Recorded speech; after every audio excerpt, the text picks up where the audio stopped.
गौतम बुद्ध सिद्धार्थ नामक एक राजकुमारको रूपमा जन्मेका थिए। बुद्ध करिब 2600 वर्ष अघि बाँचेका एक वास्तविक मानव थिए। गहिरो ध्यानमा रहँदा उनले सबै चीजहरूको वास्तविक प्रकृतिमा जागरणको अनुभव गरे, आफूलाई दुःखबाट मुक्त गरे।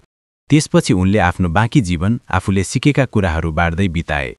बुद्ध को थिए र उनको आध्यात्मिक मार्ग पछ्याउन चाहनेहरूका लागि उनले के प्रतिनिधित्व गर्छन् जान्नुहोस्। शाक्यमुनि बुद्ध को थिए? बुद्धको जीवन कथा के हो? बुद्ध कसरी जागृत भए? बुद्धले के सिकाए? बौद्ध धर्मको स्थापना कसले गरे? बुद्धको मृत्यु कहिले भयो? सिद्धार्थ गौतम को थिए? सिद्धार्थ हिमालयको दक्षिणमा अहिले नेपाल भनेर चिनिने क्षेत्रमा एक राजकुमारको रूपमा जन्मेका थिए। यद्यपि विद्वानहरूले उनको जीवनको सही तिथिहरूमा बहस गर्छन्, धेरैले उनको जन्म 563 ईसा पूर्व नजिक मान्छन्। सिद्धार्थ शाक्य वंशका सदस्य थिए, जुन उनका पिता राजा सुधोधनले शासन गर्ने एक जनजाति थियो। सिद्धार्थ नामको अर्थ जसले आफ्नो लक्ष्य हासिल गरेको छ हुन सक्छ। यो नाम उनलाई उनकी आमा रानी मायाले दिएकी थिइन्, जसले उनलाई सालको रुखमुनि उभिएर एउटा हाँगाको सहारा लिँदै आफ्नो दाहिने कुहिलाबाट जन्माएकी थिइन्। यद्यपि बुद्धको जीवन किम्वदन्तीहरूले भरिएको छ, विद्वानहरू सहमत छन् कि उनी एक वास्तविक ऐतिहासिक व्यक्ति थिए। उनलाई जब ज्ञान प्राप्त गरे, सिद्धार्थ गौतम वा गौतम बुद्धको नामले चिनिन्छ। उनलाई उनको वंशको नामले पनि चिनिन्छ, शाक्यमुनि शब्द प्रयोग गरेर, जसको अर्थ शाक्य वंशको ऋषि हो। बुद्धको प्रारम्भिक जीवन। सिद्धार्थको जन्म हुँदा उनी एक महान राजा वा एक महान आध्यात्मिक शिक्षक भन्ने भविष्यवाणी गरिएको थियो। पूर्वप्रति प्रतिबद्ध उनका पिताले उनले आफ्नो छोरालाई कुनै पनि विचलित कुराहरू देख्नबाट रोकेर आध्यात्मिक जीवनबाट बचाउन सक्ने सोचे। महलका भित्ताहरूमा सीमित भविष्यका बुद्धले यसरी आनन्दको जीवन बिताए। उनको आमाको मृत्युको 7 दिनपछि समेत उनलाई जानकारी दिइएन।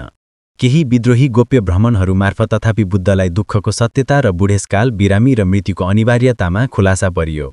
यसले उनलाई आध्यात्मिक समाधान खोज्न प्रेरित गर्यो। ध्यान गरिरहेको भिक्षुको दर्शनबाट प्रेरित भएर सिद्धार्थले महल छोडेर एक तपस्वीको रूपमा जीवन अनुसन्धान गर्न गए। बुद्धको जागरण। बुद्धले आफ्नो सुखमय जीवन सदाबहार सन्तुष्टिको समाधान होइन भन्ने बुझे। विलासिताको स्तर जतिसुकै भए पनि सुख क्षणिक हुन्छ, मृत्युबाट कुनै सुरक्षा प्रदान गर्दैन। शरीर र जीवनका सबै सुखहरू त्याग्नु नै समाधान हो कि भनेर उत्सुक भएर उनी ध्यान गर्न वनमा गए। तर अत्यधिक आत्मत्यागले उनलाई यति कमजोर बनायो कि उनले अभ्यास जारी राख्न पनि मुस्किलले सके। पूर्ण समर्पणको क्षणमा बुद्धले केही भोजनको प्रस्ताव स्वीकार गरे र आफूलाई आराम गर्न र जस रहन दिए। कथा अनुसार उनले केन्द्रित उपस्थितिमा ध्यान गरे, कुनै पनि कुरालाई नसमाइदिएर न त केही कुरालाई टाढा धकेलेर। यहाँ दुई चरम सीमाको मध्यबिन्दुमा मात्र आराम गर्दै त्यसै रात उनी यथार्थको वास्तविक प्रकृतिमा जागरण भए। यसरी आफूलाई दुःखबाट मुक्त गरे। बुद्धका शिक्षाहरू। बुद्धले सुरुमा आफ्नो आध्यात्मिक समझ सार्वजनिक गर्न हिचकिचाएका थिए। उनको ज्ञान प्राप्तिपछि कसैले उनले अनुभव गरेको कुरा बुझ्न सक्छन् कि सक्दैनन् भन्नेमा उनी अनिश्चित थिए। उनको पहिलो उपदेश उनले एकपटक सँगै ध्यान गरेका तपस्वीहरूको ग्रुपलाई थियो। यहाँ उनले प्रसिद्ध 4 आर्य सत्य सिकाए। पहिलो सत्य यो हो कि दुःख वा असन्तुष्टि अस्तित्व छ।